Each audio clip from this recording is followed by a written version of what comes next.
എന്തേ താത്ത ഒരു ആലോചന? ഏയ് ഒന്നുമില്ല, നമ്മളെ സൂറത്താത്ത വിളിച്ചിരുന്നു. ഓളെ നൂറന്റെ നിക്കാഹാണ് അടുത്ത ആഴ്ച. അപ്പൊ ഞാനിങ്ങനെ ഓളെ കുറിച്ച് ഇങ്ങനെ ഓരോന്ന് ആലോചിച്ച് നോക്കിയതാ. ഏത് നമ്മളെ നൂറന്റെതോ? നമ്മളെ നൂറന്നെ, വേറെ ആര്? ഓളൊരു കഥ ആലോചിച്ച് നോക്കാണ് ഞാന്. ഓരോരോ വർഷം പഠിക്കുന്ന സമയത്ത് ഓരോരോ വർഷം ഓരോരോ ചെക്കന്മാരാ. ഒരു വർഷം തികയൂല, അപ്പോത്തിന് അതിനെ തിരിച്ച് അടുത്തയിലേക്ക് ചാടും. ഈ പൈസ കാണുമ്പോൾ ഓള് വേറെ വേറെ ചാടുന്നു. എന്താല്ലേ അങ്ങനത്തെ ആ നൂറക്കാണ് ഇപ്പം നല്ല ഫാമിലിന്ന് ആലോചന വന്നത്. നല്ല മാന്യമര്യാദയായിട്ട് ജീവിക്കുന്നവർക്ക് ഒന്ന് അതിലേ പോയാൽ മതി പേരുദോഷം വരാന്. ഒരു കുഴപ്പമില്ലാതെ ഓള് ഇപ്പൊ നല്ല ഫാമിലിയിലേക്ക് പോണു. അതിന് വേണം ഒരു ഭാഗ്യം എന്ന് പറയുന്നത്.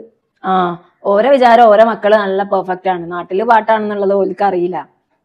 അത് ശരിയാ. ഓലൊക്കെ വിചാരം എന്താ പറയാ, ഓല മക്കള് നല്ല പെർഫെക്റ്റ് ആന്നാ. എന്നിട്ട് മറ്റുള്ള മക്കളെ കുറ്റം പറയും ചെയ്യും. ഓല മക്കള് ചെയ്യുന്ന ഉടായിപ്പും മറ്റുള്ളവർ അറിയില്ലാന്ന് ഓല വിചാരം. നല്ല ആൾക്കാരെ നമുക്കൊക്കെ അറിയാം, പിന്നെ നമ്മള് മിണ്ടാതെ നിക്കാണ്. എന്തായാലും ഒരു പെണ്ണിന്റെ കാര്യല്ലേ, നടക്കട്ടല്ലേ. ശരിയാണ്. എന്തായെങ്കിലും കാട്ടിക്കൂടട്ടെ, നമ്മക്ക് ആ നിക്കാഹിന് പോയി കൂടാ, അത്രേ ഉള്ളൂ. ആ ചെക്കൻ എന്ത് പാപം ചെയ്തോ ആവോ. എന്തായാലും ഓള ആഗ്രഹം പോലെ തന്നെ ചിക്കിലുള്ള പയ്യനെ തന്നെ കിട്ടി.